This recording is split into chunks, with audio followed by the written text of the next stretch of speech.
I think the ex-wife made up the attack charge against our neighbor to hide the fact that she was cheating on her husband. In the end, he keyed himself. My ex-wife is in charge of his $UI. He is an airman. Of course. 29F. I've been thinking about writing this piece for a long time, but I haven't been sure how to say what I want to say or share the story.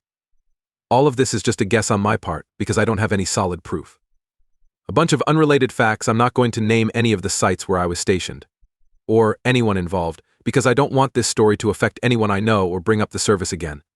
I didn't join the service until the beginning of 2017. I pretty much went into this without thinking, because no one in my family had ever been in the service. What used to be my wife and I met at basic. Yes, I married someone I had only known for a short time, which is a stupid choice that a lot of military people make. Now that I think about it. The only reason I was holding on to someone when we first met in basic training was because I was afraid of being alone and being so far away from home. During basic, we didn't have any bad relationships, and I didn't want to put my job at risk for anything. But we stayed in touch and got married in tech school. I should have seen this as a sign from the universe, because after I married her, I was sent to a small base in the western United States instead of the amazing base I was meant to go to in a very interesting part of the world. She was the first to about October to get to the job station, and I followed soon after. After moving into a beautiful house, we tried to start a life together. In order to put things in perspective, my ex-wife had been abused as a child. Because of this, she had a lot of triggers, and I was trying to help her deal with them. It might make me sound stupid, but during our marriage, nothing ever seemed to get better. It looked like she talked about her experiences a lot and used them to get attention. Every time she met someone, she would almost immediately talk about her past. The following is a story about something that happened to me when I was younger. I'm getting off track, but she seemed to think this was the best part. Interesting thing about herself. We were only here for 8 months, where she stayed for a short time in a mental health center. One day, these women came up to me and told me she had been kissing an unknown man in the courtyard while I was going to see her. I heard her side of the story and let her persuade me that they were making things up and had a skewed view of what had really happened. They were right, and I should have gone with my gut. When she finally got back from the center, she had made a friend who was stationed at the same base as us. He and she both took some time off to get used to things. This isn't the same person she was kissing in the courtyard, though. Also, they started to hang out a lot. They were in her car together. When she picked me up from work one day, she came up and told me to sit in the back. He was in the front seat when she came up, but since we were married, I didn't think much of it and went in. They kept talking to each other and didn't pay much attention to me, even though I had a bad feeling that she was having an affair with him. I didn't have any other proof besides that feeling and the fact that they were acting strangely, so I tried to ignore it. I just can't remember the exact reason they broke up because it's been so long. Their hangouts happened less often and less often until they stopped happening at all. Let me skip ahead to the day of the most important event. I worked as an MP on a Friday night. Over the radio, I heard them ask one of my people to drive down the road where I live. Put up at a gate. Someone in the neighborhood said they saw a stranger looking through windows. One of my friends was told to go look at it. I don't want to say anything bad about him, but I saw that he was really hesitant to do his job. I think he liked it, but it made him nervous. In this case, I believe he did drive by my house. I don't think he did much of a check, though. I texted my wife to see how she was doing after hearing that. It looks like it was a while before she got back to me. This was something she did all the time, like drawing or watching a TV show, so I didn't think much about it. I was also worried because I was busy at work. But he comes back over the radio and says he didn't see anything strange. So that was it. That's all for tonight.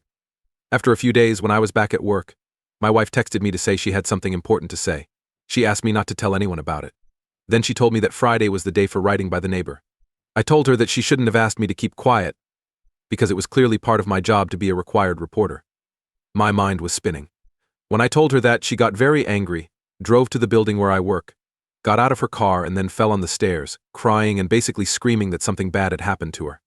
Things like interviews, comments, reports, and talks with higher-ups took up the next few hours, hearing that we might have to move to a different base. My thought kept going because I had never seen or heard of anything like that before. Since I didn't know what to do, all I could do was try to help her. After about a day or two, she finally told me the whole story. The neighbor had stopped by, she said, and got in through the garage. He told her, "You look stiff. Let me rub your shoulders," when she asked him what he was doing there. She didn't even think about it before she took him up on his offer.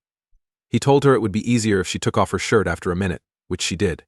He told her it would be easier if she laid down, so they went into the guest room and sat on the bed. She said he then flipped her over and put a bait on her chest.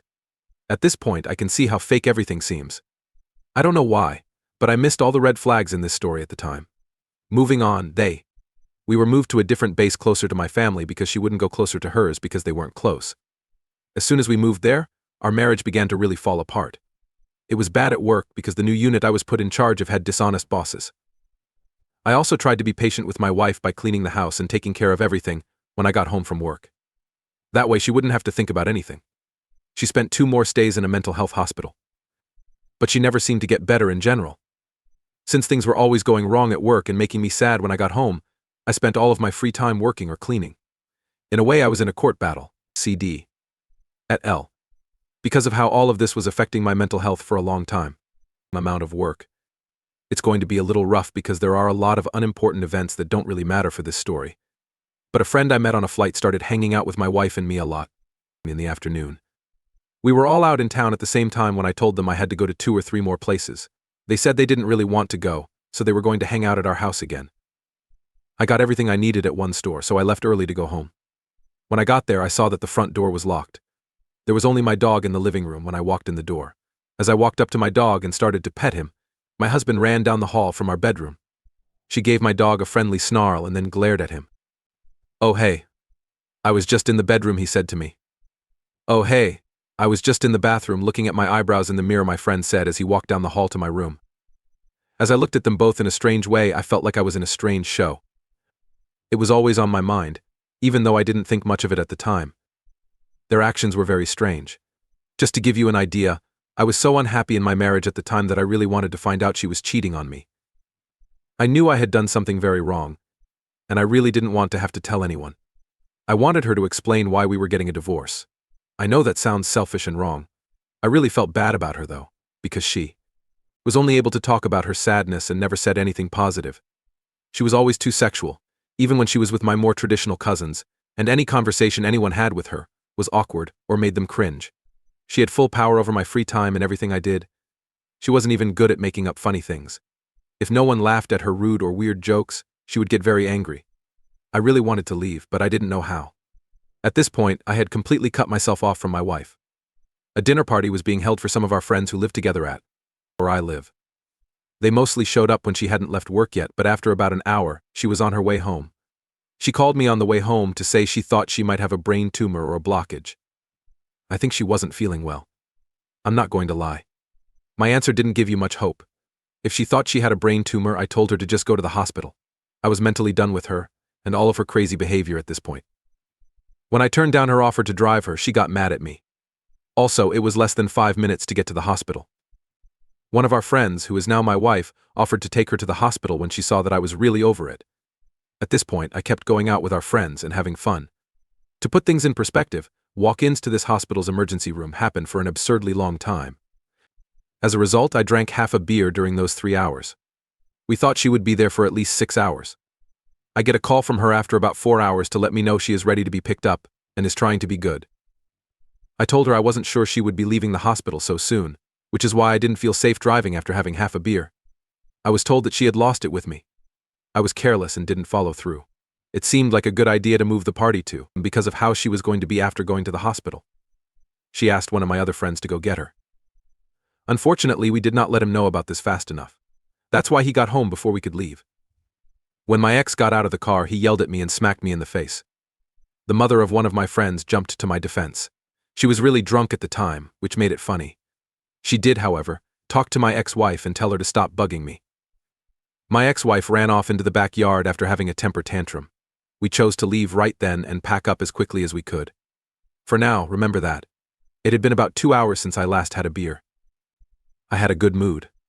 Right after I got into my friend's car to leave, I heard screams. As I turned to look at her, my ex-wife is running towards my car. I put the car in drive and began to drive away, but she ran up to me and punched the window. It took me about half a mile to get there. I waited to make sure my friends got it out of there. It looked like no one else was going that way. Then I turned around and went back. When I got back, 2 of my friends were in the front yard trying to reason with her. She tried to get into her car and drive off while she was very upset. They were trying to get her out of the car. When she tried to turn around, she slammed on the brakes so hard that she almost hit my friend. Then he spoke like a police officer and yelled at her to get out of her car. So I called my squadron and asked them to send her unit's first shirt. I felt like a mix between a referee and a counselor. She also asked my friend, who I thought she was seeing someone else, to come over when I called him, because they looked like they were very close. There should have been peace for her to talk to someone. She wasn't allowed in the house for 3 days so that we could each have our own space, after 3. After a few days, she came home and sat down next to me on my porch. She told me that nothing would happen unless I said it. In answer, I said, I want a divorce now that I think I've said enough about my ex-wife and the present situation. I'll talk about the other details. Now let's go back to the first time I told my present husband something. Even though she was married, she was having a hard time at the time. The details aren't very important, and that's not the main point of the book, so I won't go into it. So let me tell you about my wife. She is very smart. I told her a lot more and pretty much the whole thing. She began to show me things by pointing. There were holes in the story and warning signs that didn't make sense. Having proof from a third party helped me believe what I already thought and felt. Please explain things to me. To make things even more sad, one of my friends was sent away for only 2 weeks, or a T. When he got back, he told me that he had met someone from my old base who had something to say to me.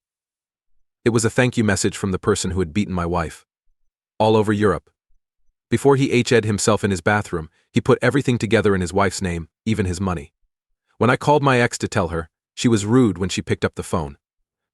Didn't you think you could have texted me this instead? After the call was over, she texted me and asked, do you think he did that to himself because of what he did to me? I didn't answer her, because I thought what she said was stupid, and that she was acting sensitive when she wasn't. Because of the answers, the event itself started to look less likely. For some extra history, after we moved to the new base, she and I had flown to and from the old base several times for court cases. It was against the rules for me to sit in the courtroom while the parties talked because I was a witness. There are some problems that don't make sense. I wish I could have heard his side of the story in court. In the end, the proof wasn't strong enough to show anything, so the charges were dropped. My current spouse and I both believe that the person peeking through the window on Friday night was actually my ex-wife. She wanted to make an excuse before I found out she had been cheating on me with the neighbor because she knew someone from my squadron had seen what happened, even if it was only partially. She thought it would be better to lie and say that her neighbor had attacked her than to just own up to it. I thought she was hoping I wouldn't say anything and that everything would be okay, be covered up. But she had to make a big deal out of it and tell me the whole story when I said something about it. She destroyed that man's life, his marriage, and the future of his child in the end. While I was still at first base, none of my friends who I had been working with talked to me. At the time, it took me a while to understand what I had done. I still don't know why, but I think I do now. They seem to think that I might have been involved. If they had that much time to think or feel that way, I wouldn't hold it against any of them. I don't know how I missed all of those red flags in every story she told, every action she took, and every event that happened. Some people think I agreed to it so that we could leave that small base, that state, and go somewhere better. To be honest though, I had no idea. I don't know why, but at the time I didn't see it. I really believed that something terrible had happened to her, and I was just trying to be a good husband. I don't trust her account anymore because I've known for a long time what a bad person she is. It's just flawed in too many ways. Aside from being nice to our neighbor, I think she flirted a lot with him when I wasn't home. Just so you know, I did get proof that she had cheated on me after the split. She ended up going out with the man she had an affair with. He and I are still very close friends, even though things between them went badly. She became less interested in me after that. Still, we asked him about the day they left our bedroom together after she and they were no longer together. If they had been playing in any way, and he admitted that they had. It looked like everything else I thought about her cheating on me was now true. To be honest, I believe she cheated on me at least once with each of the guys, if not more than once. She is an awful person who only cares about herself. I don't feel like a victim in this situation. I should have thought about this more and seen the red flags earlier. Because of what happened to that poor man and his family, I feel very guilty. That's why I'm writing this now, after all this time. Any friends in the Air Force who read this, please know that I'm truly sorry and trust that I was totally unaware at the time. I had no plans to leave that base. In the end, she was the one who decided to move us all over the country. At the time, I was just trying to help. Even though I didn't use any names in the piece, I'm sure the details will help you figure out who I am. Also, please leave me alone. If my ex-wife sees this page, please let me be alone. The reason I told the story wasn't to bring up old grudges. I didn't tell this story to start a drama. It was just something I had to say because I still feel so bad about it. You can use the comment box to ask any questions you have about the extra information, and I will do my best to answer them. I'm sorry, this post is quite long. Thanks for reading it all the way through. The next story. Since my twin sister can't have children, she asked me to be her substitute. I said no though, and later found out that her husband. She is called an MRD-rer, and they blame her for the low birth rate. It's okay if I make mistakes or am rude, I don't use Reddit very often. My friend suggested that I use her old account to write this post. So please be as nice to me as people who you don't know can be when you're online. Celeste, my identical twin sister and 30F, will be called Stacy for the sake of the story. Our father raised us after our mother sadly died at work when we were young. Stacy has been married to Jeff for 8 years while I've been seeing Mike for 3 years. I've always known that my sister wanted to have a baby even when we were kids. She was always thinking about wedding plans, nursery decor, baby names, and other details. I've always been more interested in reading and having fun. I'm now a flight attendant, a worker. Besides that, I'm also trying to get published as a writer. To be honest, my sister has never had a job. We started college right away after high school. She became a stay-at-home lover after college and married her college sweetheart later that year. For a long time, I've known that my sister has been trying and failing to get pregnant. She has spent tens of thousands of dollars on IVF and other treatments, but she has only had one loss and hasn't been able to get pregnant since. Her desire to get pregnant pushed her to go down this path. Because they failed for 5 years, have started to talk about other options. It's not my words, but my sister really wants to have a child with both of their DNA, would like to adopt. She came over to my house about 3 weeks ago, and we just hung out and watched Modern Family like we always do. I was scared, but she asked if I could speak for her because she needed to ask me an important question while she was still nervous. After she stood still for a moment, I asked her what she meant. She told me I know what a surrogate is, and I needed to be her surrogate. I told her that she knew I didn't want to start a family. To be honest, I've never been interested in being a parent. It might have something to do with how we were born. I told her I wouldn't have any, but I couldn't have her child. I wouldn't mind giving her all of my eggs if that's what she needed. When she heard it, she was very angry.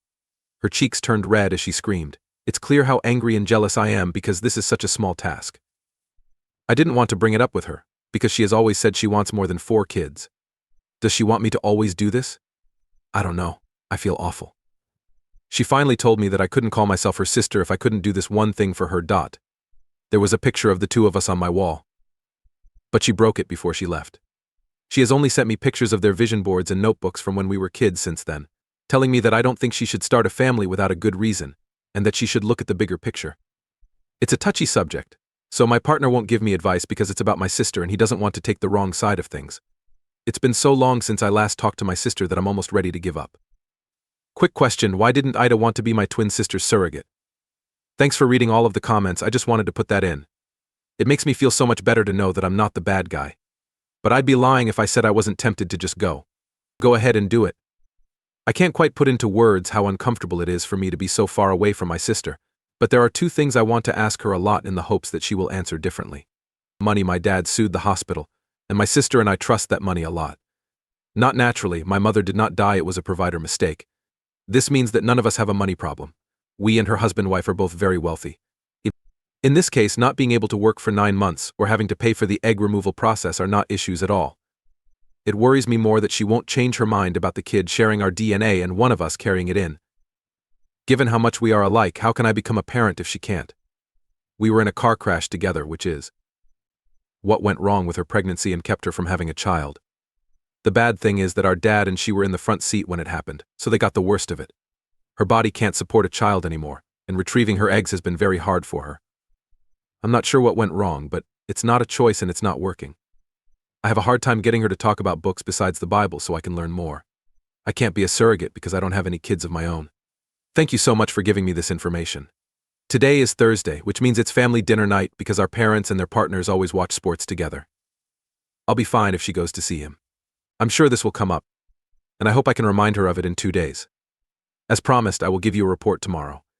But in the end, my dad called me while I was hanging out and asked me to come to dinner with him last night so we could talk about it. First, I want to thank everyone for their comments and advice.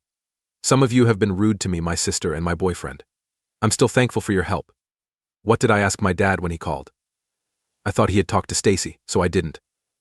If I go ahead with it, I asked my partner where he stood on the matter.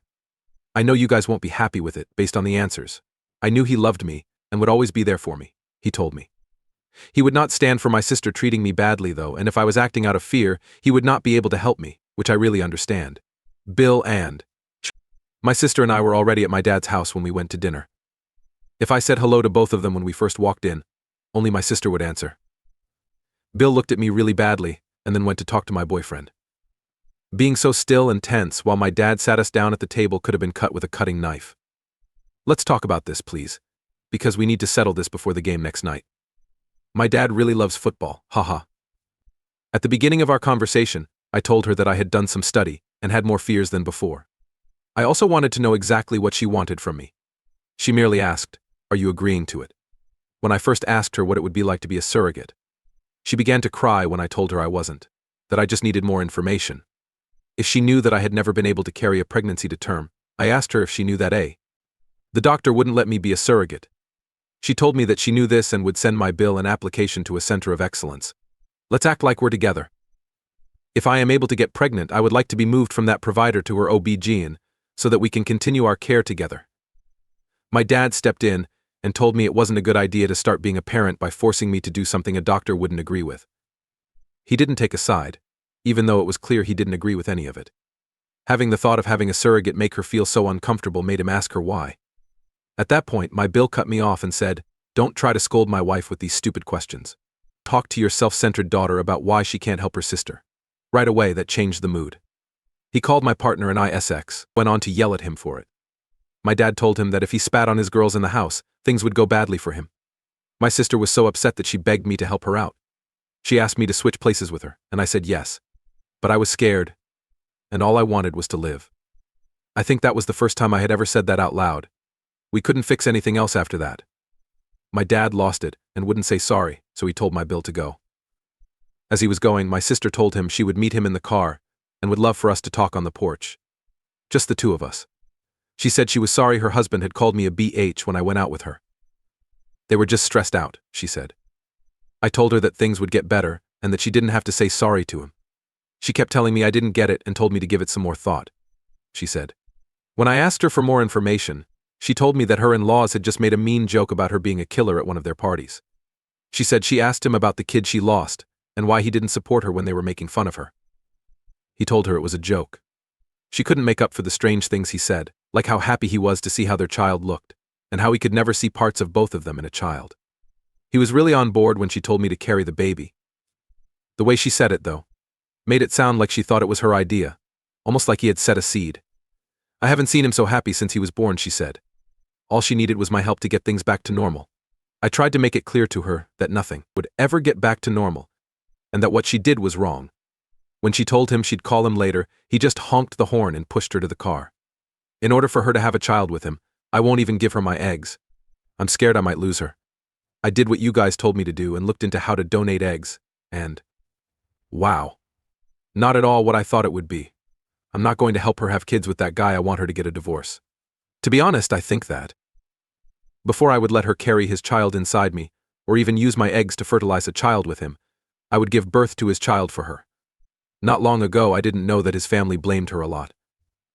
I jump every time my phone rings because I know she's going to call soon and I need to let her know. Even though I'm scared, I can't and won't lose my sister. I probably won't update anymore, but thanks for your help.